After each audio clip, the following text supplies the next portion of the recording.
Hey guys, TheInevitableSaiyan here, coming at you with the next episode of Every Card is a Story. This is probably going to be like my favorite episode of this to do because I love this card so much.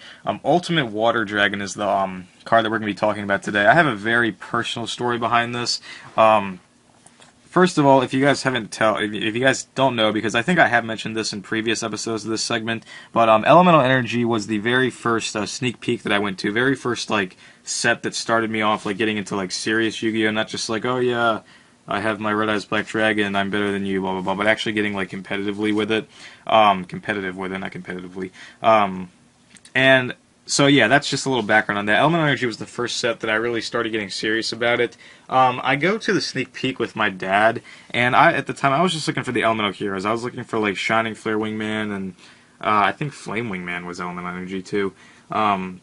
But yeah, no, Flame Wingman was Lost Millennium. So yeah, I was looking for Shining Flare Wingman and all this stuff. And basically, me and my dad's just trying to get used to the environment. He'd never been to one either. We were at like at the convention center and just looking around. And I was like, oh, this is cool. It's full of a bunch of people that enjoy Yu-Gi-Oh. So my dad sits down and we get the packs and we open them. And you had to like build your deck of like 20 to 30 cards from those 5 packs that they give you or something. And I was like, okay, yeah, I can definitely do that. You go around and duel 5 times or something, and we're sitting there, and I'm just looking at like all the cards that I got. I got some like decent cards. I didn't get really anything that I was particularly looking for going in there, but I also got stuff that I thought was kind of cool after pulling it. And I get there, and this is where the funny story starts. Me and my dad are sitting there. My dad's got like coffee in his hand, and I'm just going through my cards, waiting for somebody to come and duel, and this like 40-year-old neckbeard guy comes over and just like really, really fat and long orange neckbeard, orange goatee, glasses, giant backpack, backwards hat, comes over to our table and he literally looks at not me, but my dad and keep in mind, my dad's like 45 at the time. Looks at my dad, he's like, hey, do you want to duel? And it was just the funniest thing because, you know, like, now that I've experienced all this stuff, I realize that, like, that wasn't that uncommon because, you know, the guy's, like, 40, my dad's, like, 45, and, you know, he was in there. But you'd think that from the way that he was interpreting the environment and, like, his surroundings, like, my dad's sitting there in, like, a suit and tie. Like, I think yeah, I think he was dressed up in a suit and tie because he was like going to some work thing after he was taking me home. But sitting there like my dad's a very like clean-cut businessman kind of guy. He doesn't look like the guy that would be in there to play Yu-Gi-Oh. He looks like the kind of guy that would be in there to bring his kids to play Yu-Gi-Oh. So just very like clean-shaven, buzzed hair, suit and tie, sitting down, sipping a coffee, and this giant like fat 40-year-old guy walks up to him. He's like, "Hey, do you want to duel?" And my dad just, in the most like awkward, surprised, uncomfortable voice imaginable, goes like, I'm just here for my son. He's the one dueling."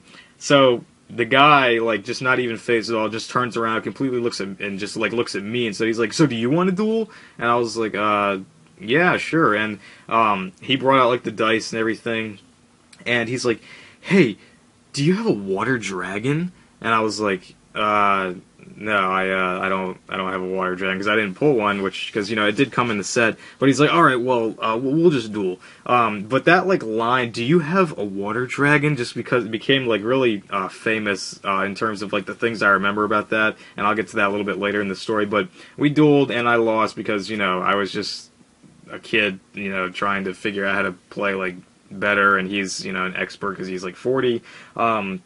But he, you know, he's like, "Oh yeah, nice talking to you," and he shakes my dad's hand. But the whole time while we were dueling, my dad was just like laughing because my dad would be like the kind of person that would be like, you know, if you're playing Yu-Gi-Oh after you're like 15 years old and you have no life, and you know, obviously like a 40-year-old guy playing it, my dad just like has like the least amount of respect for. So he just thought it was kind of funny that I was dueling this 40-year-old guy. At the time I was like 10 or 9 or something.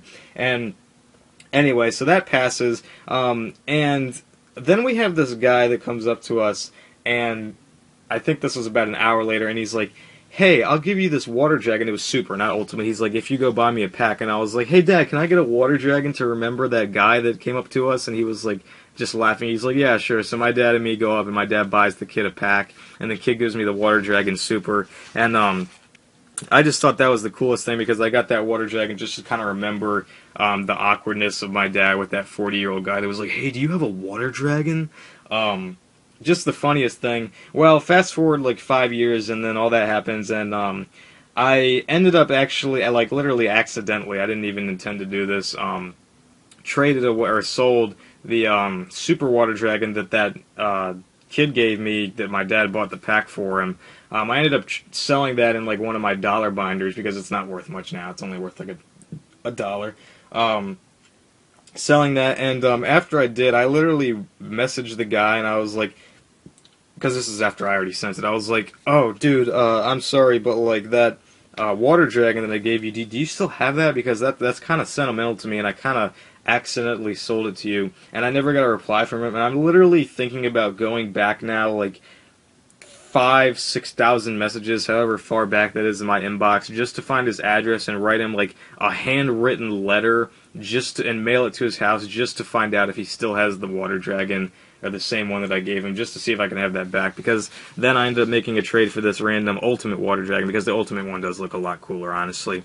Just to have a water dragon to remember that whole thing by. But yeah, I still want that very same super one back that I sold to that guy accidentally. And I know his name, or I know his YouTube name, and I know that he sent me his address somewhere in my inbox because we made the sale for me to send it to his house. So I'm literally debating just spending like 2 hours of my day and going back and finding that one message of his address to send him like a handwritten letter explaining to him why I need that water dragon back, just to figure out if he still even has it. Like, he might not even have it anymore. But yeah, so that's the story behind the Ultimate Water Dragon. Very, very cool story for me. I'll never forget that. Like, just when that guy comes up, he's like, "Hey, do you have a water dragon?" Very funny. So make sure you guys get to, let me know if you guys have like funny stories like this about your parents or whatever. Give this video a like, comment down below, and stay tuned for the next episode. Thank you for watching.